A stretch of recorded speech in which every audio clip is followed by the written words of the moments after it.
Hey everybody, hope you're doing well this week. I'm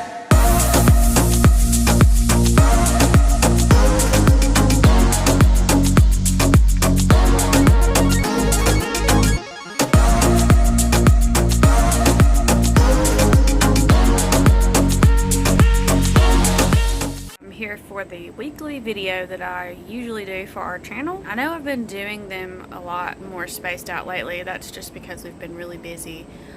But we always try to get them once a weekish. This week's video is going to be a subject that I've been wanting to speak on for a while, and that is snakes and children. Having pet snakes and also having children. Becoming a new parent myself, I just turned 31 yesterday. I know that I'm not in my original setting. I'm at my mom's house actually. Yesterday was my 31st birthday, and I came over here with my brand new baby Ren, who you've seen a few times. She's about to be 2.5 months old. So we came out here and we spent the night. So Ramsey, my husband, is at home with the animals. He's holding down the fort with them, looking after all the snakes and our dogs. And I've been out here enjoying some family time and getting to just kind of be away from the house a little bit. But that brings me to my point, and I'm sure a lot of other reptile keepers have had this happen, especially snake keepers or snake breeders. We know a lot of snake breeders that have children, that have multiple children. They raise their children to be very involved with their animals, and they raise them to not fear snakes, and that's what we want for our daughter.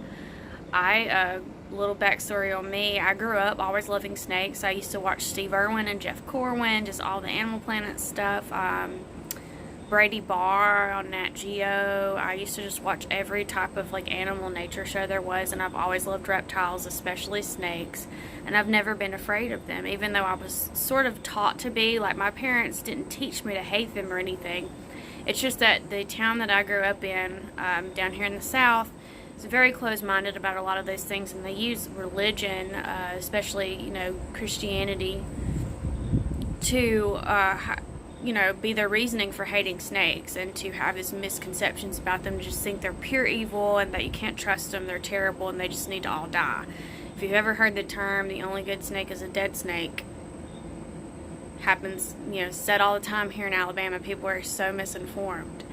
And so, growing up, I wasn't taught to hate them by my parents. My parents just didn't know a lot about them, which now they do. Now they love them, and they love to come over and hold my snakes and see them, and they're so intrigued by them. But, yeah, when we first started getting into snakes, we got Lucian. He was our blue-eyed, leucistic, butter Mojave ball python. We didn't know we wanted to breed snakes yet. We hadn't decided that, and Lucian was just a pet. But when we first got him, and he was our first snake, everybody saw that we had him, they freaked out.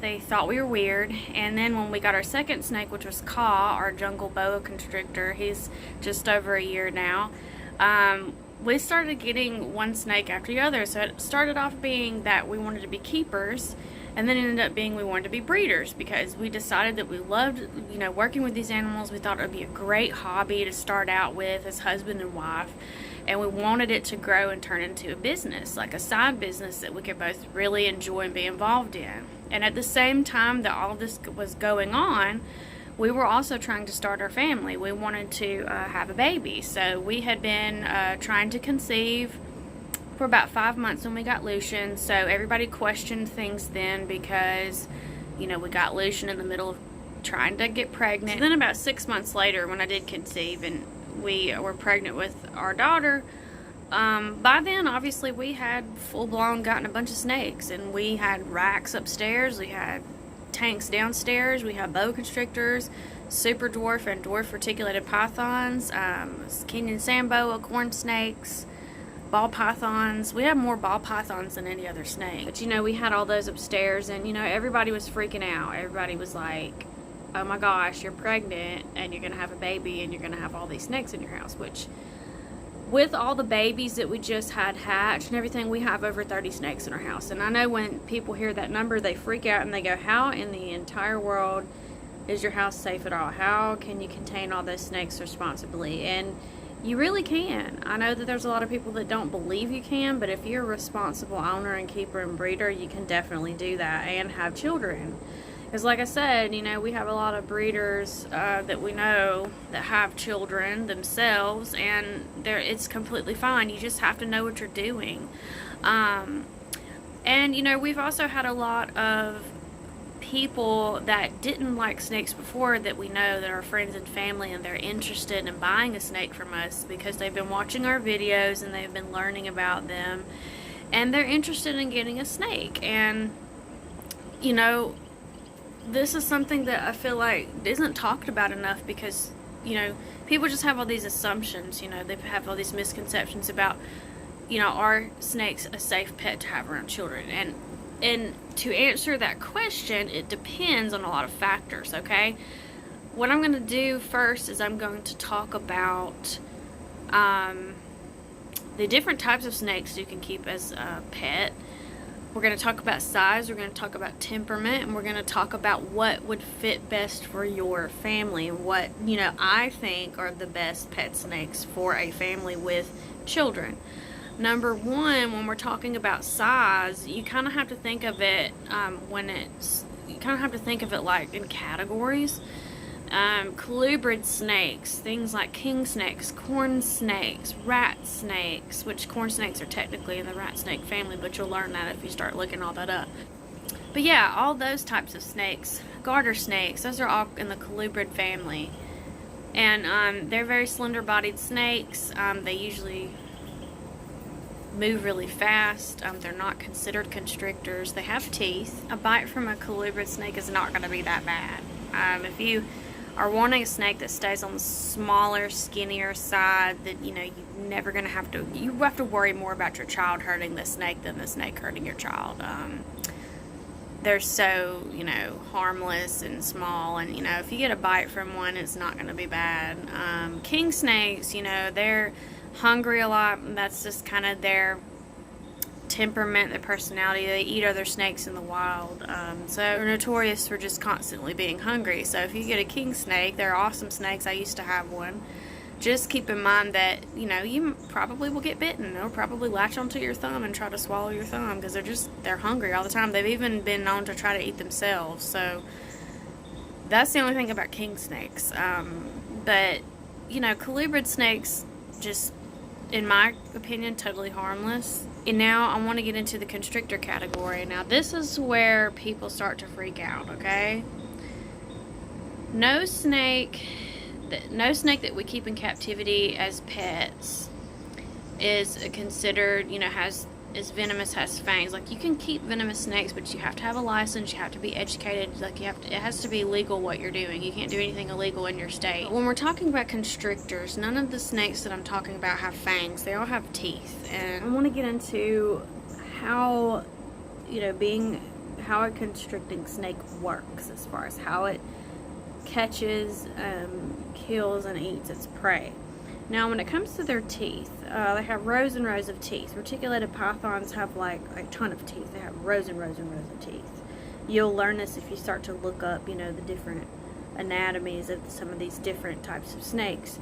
And all of the teeth are recurved, and what that means is when they grab hold of their prey, their teeth are curved backwards like this, so they literally hook into your skin. And if you mistakenly, you know, reach into an enclosure, you're not reading the snake's body language, and it's hungry, and it thinks you're feeding it, and it associates your hand with a prey item, it's gonna grab you and wrap you, and that's called a food response bite, and you don't want that. When you get a food response bite, that's when you're gonna get wrapped, and you're either gonna get wrapped around your arm, your neck, you know, wherever, you know, you get bitten, you know, that's where you're gonna get wrapped. And that's where the dangers can come in with any snake that pretty much is 6 feet and longer. Well, there's different opinions on that, and I'm just telling you 6 feet because I know that a lot of people, when they see a lot of our female ball pythons who top out at around 5 feet, they think that is really big, and they're afraid to have that as pets. So that's why I'm telling you 6 feet or more. You want to be mindful of it. Now, like I said, most people have a rule of 10 feet or more. And what I'm talking about with this rule is this rule that if it's a certain size, you don't want to be alone while you're handling it. You want to have another adult in the room, not a kid. So if you're a single parent and you have a kid, it's not a very good idea to have a big boa constrictor or anything like that and trying to handle it by yourself and you don't have another adult around. And the reason I say that is because these snakes are not out to get you. They're not out to eat people. We're not on the menu. That's not what they want. If you're feeding your snake on a regular schedule and you're taking care of it the way you're supposed to, it's never going to try to escape and look for food anywhere. It's never going to try to get out and eat your cat or anything like that. But if you aren't paying attention to your snake, say it's close to feeding day, or say you haven't fed your snake in quite a while and you're supposed to be feeding it, and it's a snake like a boa constrictor or a reticulated python that particularly have the temperament of a very food-driven snake, so it's sort of always food on the brain. They're always waiting for something to eat. Anytime you walk by the enclosure, anytime you anything moves in front of the enclosure, they're going to think that you're feeding them because they're used to you bringing them food that way. So that's where, a lot of keepers will talk about tap training or hook training when you use a snake hook to let these large constrictors know that you're not feeding them. You're going to get them out to handle them. Now, there's different ways to do that. Some people touch them on the head. Some people rub them along their body. They don't want to touch them on the head because they don't want to make the snake feel like they're trying to scare it or trying to disrespect it or anything like that. But either way you do it, the hook or tap training technique is basically works like a light switch. You're trying to turn that food response off before you get that large constrictor out, because you don't want it to be thinking about food. It's its instinct. It's its natural instinct to be thinking that it's going to get a meal when something walks by, or they see something move, or they sense heat from your hand. And with the snake hook, it doesn't register any heat. It's cold. It's metal. So that's why it's a very great tool to use when you are getting a large constrictor out of the enclosure. Now, ball pythons, they're a little bit different. You usually don't have to use a snake hook at all with those. Grab them from behind, and even if they're a ball python that has an attitude, like you've seen Nala, one of ours, there's ways you can go about getting them out without having to use any sort of tool. Some ball pythons just have that attitude, but the more you work with them, they usually calm down and become really docile. And that's why they're one of the top recommended snakes, in my opinion, for a family pet snake or somebody that's a beginner. Also, corn snakes are a really good option. But, when it comes to large constrictors, that's what the danger is. The danger is the snake getting around your neck and coiling up. It's not trying to eat you. It's not trying to, it's not intentionally trying to do anything to you. It's just that boa constrictors, reticulated pythons, Burmese pythons, all of these snakes are heavy-bodied snakes, and they're very strong. They're literally pure muscle. And if they wrap you in the wrong spot, you can just asphyxiate. You can choke.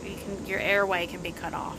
And I got tagged in a post from Pennsylvania. It was a news article about this man's 15-foot pet python wrapping around his neck and choking him, and a police officer comes in and shoots the snake. Well, I have my opinion on what the officer did and how that should have been handled. It shouldn't have been handled that way, because if the bullet went through the snake, it could have killed the person, and it could have went through their neck, or they could have missed the snake and shot the person in the head. A lot of stuff can happen. There's ways to get snakes like that to let go. You can pour Listerine in their mouth. You can run cold water into their mouth. You can get a cotton ball and dip it in white vinegar or rubbing alcohol and hold it up to their nose, and it will irritate their nose. You can also, if you can't do it yourself, have someone else gnaw on the snake's tail. It usually gets them to let go. Their tail is literally their locking device. Like, if you can start manipulating their tail, touching their tail, irritating their tail, it usually will start to unwrap. But that's usually where you go if you're trying to unwrap a large constrictor, is the tail. So do I recommend large constrictors for families with children? Only if you can have another adult around when they are handled and they're fully grown, when they're taken out. And then also, you have to be a very responsible keeper. You have to keep these snakes inside their enclosures, and they can't get out, because there's plenty of stories about people's pythons and boas getting out and doing things, and it's not, like I said, it's not because the snake intentionally wants to go after people. It's just that in a lot of these cases, they're being deprived of food. I know the Burmese python situation, I think it was in Florida, where there was a yellow Burmese python that strangled a 2-year-old. That situation was because the owners didn't have the money to actually feed the snake. They didn't have the money to buy prey items to feed it, and they were getting roadkill and using that to feed it, so the snake never knew when it was going to get its next meal, and the enclosure was not secure. They literally laid a tarp over the top of the enclosure, and if you're a Burmese python, you can pretty much get out of anything you want to get out of unless it's really secure or locked. So that's what happened with that. The Burmese python got out, and it ended up strangling the child, realized it couldn't eat the child because the child was too big, but it was in search of food because of the owners. And accidents like that can happen. So when it comes to large constrictors, we have 4 boa constrictors. We have a super dwarf and a dwarf reticulated python. They're juveniles right now. They're not fully grown. But when they are fully grown, they could be a danger to even an adult, a grown adult. That's why it's important to have another person with you in case there is an accident. Just because these snakes are strong, and you've seen Harley, our 2-year-old hypoharlequin boa constrictor. I've had her around my neck plenty of times, but that's because she's younger and she's on the smaller side. If you are by yourself and you do have one of your constrictors out, it is a good idea, if you are going to let them hang out around your neck, to try and have one hand on one part of their body to keep them from completely coiling around your neck. That's just a safety measure. There's still people that let them completely wrap around their neck. That's up to you. If that's what you want to do, you can, but that's how a lot of these accidents are happening. If you're a very responsible keeper, there's nothing dangerous about having snakes and having children. If you learn how to read your snake's body language, you understand that they only bite for 2 reasons, which is 1, the food response, mistaking something for food because you're not reading their body language. You're sticking your hand in there on feeding day, or you're just not paying attention, or the snake hasn't eaten in a little while.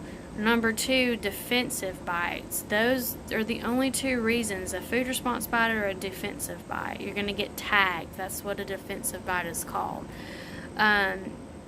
Usually in this case, when you are bit defensively, they will let go immediately. You will still bleed, and your teeth will still go into your skin, but they will let go. But that's the thing about constrictors, is people always assume that they're trying to size their owner up and get out, and that their mission is to escape their enclosure, size up their owner, kill them, and eat them. And that's not true. Snakes do not want to eat us. They don't care to eat us. They want to eat rats. They want to eat mice. They want to eat rabbits. Like, if you have a boa constrictor, eventually when they get fully grown, and reticulated pythons, Burmese pythons, snakes like that, yeah, they're eventually going to eat rabbits. Or, pigs, small pigs even, So yeah, if you have small pets, if you have cats, dogs that are that size, you want to be careful. You want to make sure that your enclosures are secure, because look, animals are going to do what animals are going to do. It's just that people have a lot of misconceptions about snakes. They don't know them. They don't understand them. So they want to assume that they're all out to get everybody. But the reality is statistically, your dog is more likely to kill your child or baby than one of your snakes is. Dogs kill lots of people, even adults, even every year, statistically more than any other household pet. But no one bats an eye because everybody has a dog. Dogs are so normalized. And if snakes were more normalized, it would be the same thing. If a dog kills a baby, kills a child, the only thing anybody does is they'll go, oh, well, that was because it was a pit bull. Or, oh, that was because it was a Rottweiler. They'll be breed specific about it. They won't go, oh, dogs in general shouldn't be kept as pets. Dogs are dangerous to be kept as pets. No. They'll find some kind of reason to justify the fact that not all dogs, that it must be the breed. It must be the type of dog they have. The owner must not have trained the dog, and all these different things. Of course, there's reasons why things happen. There's reasons why animals attack, and animals don't turn on you. No animal is 100% trustworthy, in my opinion. My 3 dogs love my daughter, but 2 of my dogs are huge breeds. I have a Pit Bull Great Pyrenees mix, and I have a Siberian Husky. And even though they love my daughter, they're huge dogs, and they could knock her over easily. They could step on her. They could scratch her. There's a lot of things that could happen. So she's never left unsupervised around my dogs. I don't even lay her next to them or like lay her on the couch with them. She's always with me or my husband. So, you know, she's contained, or the dogs are contained. So, you know, even though, like I said, even though they love my daughter, I know how animals are, and I know how accidents can happen.